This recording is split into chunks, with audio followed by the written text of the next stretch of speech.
Menurut laporan kekayaan global UBS terbaru, saat ini terdapat sekitar 52 juta jutawan di dunia pada tahun 2025 dan hampir 80% dari mereka adalah orang-orang yang sukses dengan usahanya sendiri, yang berarti mereka memulai dari nol dan mereka semua lulus dari 3 ujian yang sama. Ujian-ujian ini menentukan siapa yang berhasil dan siapa yang akan gagal. Dan itulah yang akan kita bahas hari ini. Berikut adalah 3 ujian yang harus Anda lalui untuk menjadi seorang jutawan. Selamat datang di Alux. Baiklah, jadi ujian pertama yang harus dilalui setiap jutawan adalah ujian skala. Sekarang, kebanyakan orang mengira skala hanya berarti melakukan lebih banyak hal, lebih banyak produk, lebih banyak staff, lebih banyak penjualan. Namun, jika Anda tumbuh seperti itu, biaya Anda meningkat secepat pendapatan Anda, dan Anda biasanya akan bangkrut karena beban Anda sendiri. Dari sinilah, pepatah semakin banyak uang, semakin banyak masalah berasal. Oke, dalam istilah bisnis, ini disebut bangkrut. Bisnis Anda tumbuh di atas kertas, tetapi biaya Anda meningkat pada tingkat yang sama. Jadi, Anda hanya bekerja lebih keras untuk mendapatkan keuntungan yang sama persis. Itulah sebabnya banyak bisnis gagal ketika mereka berkembang terlalu cepat. Mereka mengacaukan pertumbuhan dengan peningkatan skala. Skala yang sebenarnya adalah tentang melakukan lebih banyak hal dengan lebih sedikit hal. Artinya, menemukan cara untuk meningkatkan hasil produksi tanpa biaya yang terus meningkat. Dan itu jauh lebih sulit daripada kedengarannya. Itulah sebabnya ada jabatan khusus seperti peretas pertumbuhan. Tujuan utama mereka adalah mencari cara untuk mendapatkan hasil 10 kali lipat tanpa mengeluarkan biaya 10 kali lipat. Dan mereka dibayar mahal karena menyelesaikan tes ini sangat sulit. Prinsipnya sederhana, semakin besar perusahaan, semakin murah semuanya. Para ekonom menyebut ini skala ekonomi dan ini adalah salah satu kekuatan paling kuat dalam penciptaan kekayaan. Mari kita lihat beberapa angka di sini. Sebuah merek pakaian kecil mungkin membayar $7 untuk memproduksi sebuah kemeja. Pada level itu, mereka hanyalah butik lain yang bertahan hidup. Tetapi ketika Anda memproduksi puluhan ribu kemeja sekaligus, biaya per unit Anda turun menjadi sekitar $3.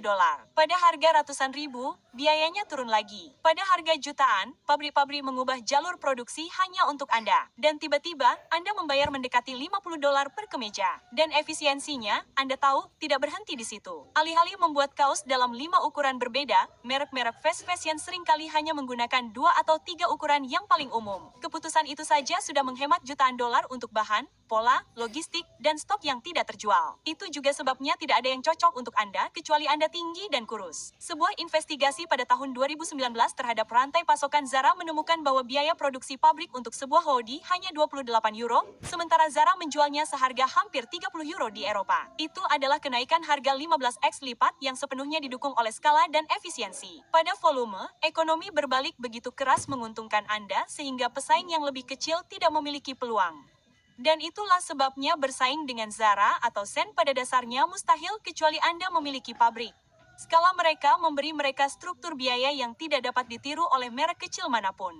Sekarang, ketika Anda sudah besar, menurunkan biaya relatif mudah. Perusahaan besar dapat membeli skala dengan menempatkan pesanan besar dan memaksa pemasok untuk memangkas biaya. Namun, saat Anda masih kecil, Anda tidak memiliki keuntungan itu, bukan? Dan saat itulah kreativitas menentukan apakah Anda berhasil atau tidak. Daripada mempekerjakan 10 orang, Anda mencari cara untuk mengotomatiskan pekerjaan yang berulang sehingga 1 orang mengerjakan pekerjaan 5 orang. Daripada menjual dari pintu ke pintu, Anda menjalankan 1 kampanye iklan yang menjangkau ribuan orang sekaligus. Daripada menawarkan variasi yang tak terbatas, Anda meringkas produk Anda menjadi 1 versi yang dapat diproduksi tanpa henti tanpa pemborosan. Sebenarnya tidak ada jawaban yang tepat untuk tes ini. Ini masalah membangun sistem yang tepat.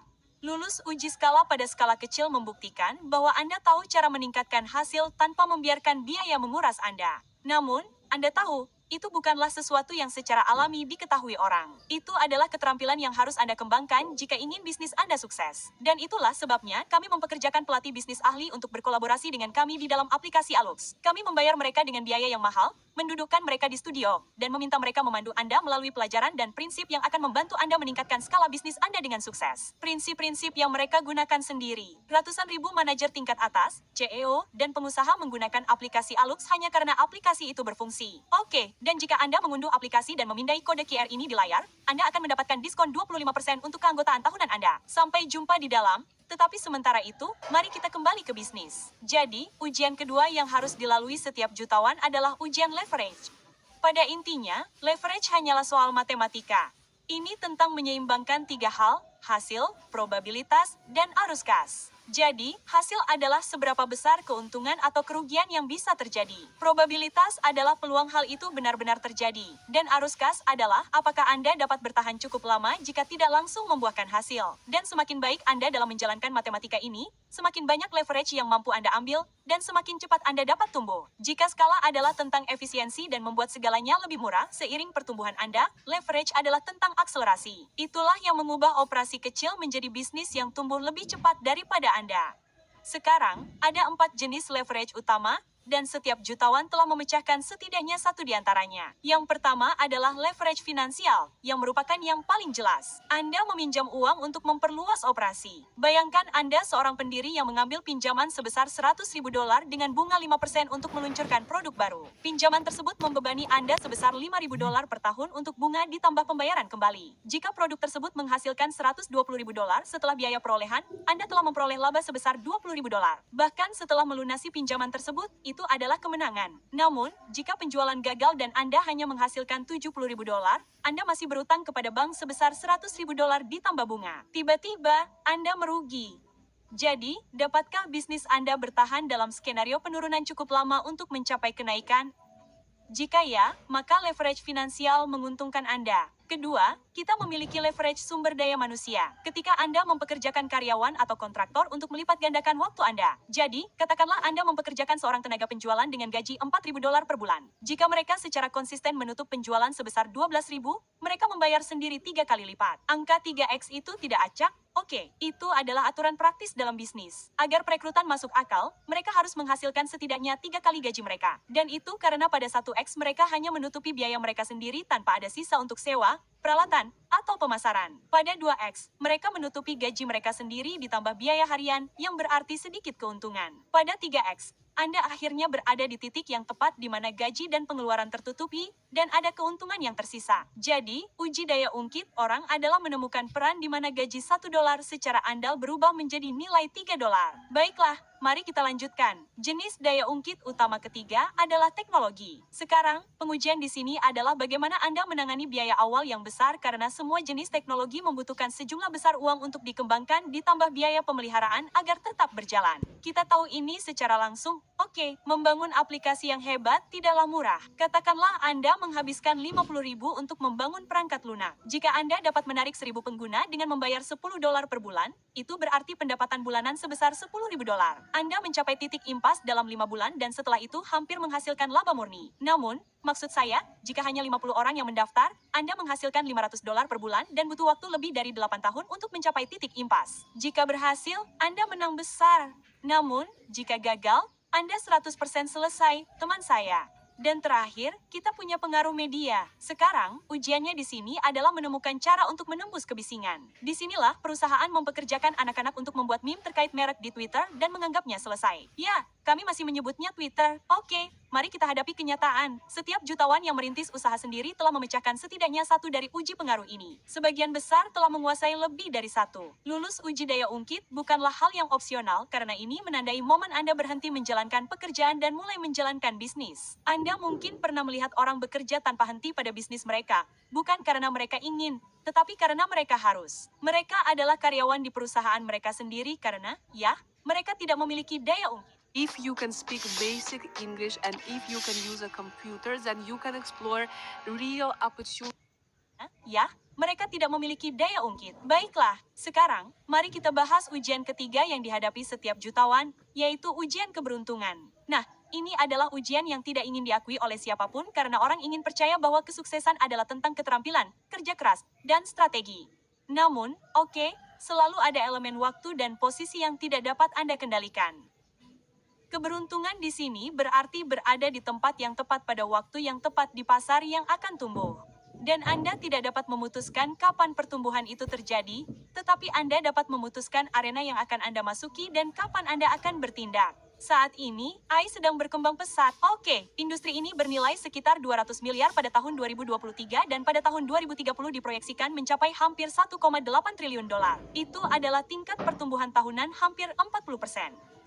Gaji untuk insinyur AI meningkat. Opsi saham berubah menjadi kekayaan dan perusahaan seperti Nvidia telah melipat gandakan nilainya dalam waktu kurang dari 2 tahun. Suka atau tidak? Oke, kulkas Anda berikutnya mungkin akan memuji pilihan sarapan Anda. Begitulah dalamnya AI yang tertanam dalam kehidupan sehari-hari. Dan jika Anda berada di dalam gelombang itu sebagai karyawan, investor, pemasok, bahkan hanya pekerja lepas yang mempelajari cara menggunakan alat-alat ini, arus itu sendiri mendorong Anda maju. Sekarang, pada tahun 1980-an, AI mengalami siklus hype besar pertamanya. Uang mengalir ke penelitian, ekspektasi melonjak, tetapi saat itu, maksud saya, kenyataan tidak berjalan cukup cepat. Pemerintah menarik pendanaan, perusahaan-perusahaan meninggalkan proyek-proyek dan apa yang sekarang disebut musim dingin AI membekukan industri selama bertahun-tahun. Tetapi sekarang bidangnya sama, keterampilannya sama, hanya dekade yang berbeda, dan hasilnya justru sebaliknya. Benar, tempat yang tepat, waktu yang salah. Anda juga melihat hal yang sama di industri lain, seperti energi surya pada tahun 1980-an, VR pada tahun 2016. Itulah inti dari ujian keberuntungan. Upaya yang sama, bakat yang sama, bahkan produk yang sama dapat menghasilkan kekayaan atau kegagalan, tergantung kapan dunia siap. Jadi, bagaimana Anda mengubah peluang di sini?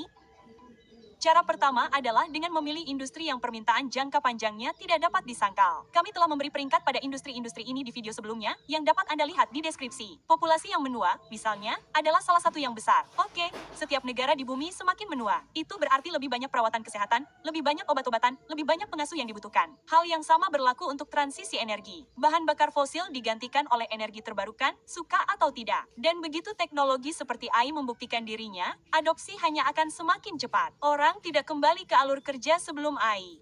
Cara kedua adalah diversifikasi. Anda tidak harus menjawab setiap panggilan dengan benar. Oke, beberapa gagal, tetapi 1 atau 2 akan mengikuti arus dan itu cukup untuk melewati batas 7 digit. Dan yang ketiga adalah waktu masuk Anda. Jika terlambat, Anda akan bersaing dengan pemain lama yang sudah mendominasi pasar. Jika terlalu dini, Anda akan kehabisan sumber daya bahkan sebelum pasar matang. Titik manisnya adalah ketika pertumbuhan sedang melaju kencang. Bukan sekadar sensasi, bukan kejenuhan total, tetapi titik balik di antaranya. Inilah sebabnya mengapa jutawan sering kali terlihat beruntung. Dari luar, mereka tampak seperti berada di tempat dan waktu yang tepat. Dan Anda tahu, dalam beberapa hal memang demikian. Tetapi yang tidak dilihat kebanyakan orang adalah bahwa mereka menempatkan diri mereka dalam situasi yang memungkinkan pertumbuhan. Mereka mengambil banyak kesempatan dan tetap siap ketika waktunya tepat. Lulus ujian keberuntungan berarti usaha Anda bertambah karena dunia itu sendiri mendorong Anda maju. Gagal berarti Anda dapat bekerja sekeras orang lain, mungkin bahkan lebih keras, tetapi hasil Anda runtuh karena waktunya tidak tepat.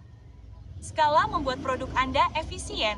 Leverage mempercepat bisnis Anda. Dan keberuntungan, yang merupakan waktu dan posisi, memastikan seluruh jalan yang Anda lalui benar-benar tumbuh dengan sendirinya. Gabungkan ketiganya dan mereka berlipat ganda. Itulah sebabnya ketiga tes ini menjelaskan hampir setiap kisah jutawan yang merintis usaha sendiri. Jadi, jika ini adalah 3 tes yang harus dilalui setiap jutawan, menurut Anda tes mana yang paling sulit Anda lalui? Beritahu kami di kolom komentar. Kami ingin tahu, dan Anda telah melihat tesnya di sini hari ini. Namun selanjutnya, Anda akan bertemu dengan para pemain karena jutawan biasanya terbagi menjadi beberapa arketipe yang jelas. Dari pembangun hingga operator hingga investor, masing-masing memiliki jalur yang berbeda melalui tes ini. Dan setelah Anda mengetahuinya, Anda dapat mengetahui yang mana Anda. Kita akan membicarakannya Jumat depan. Sampai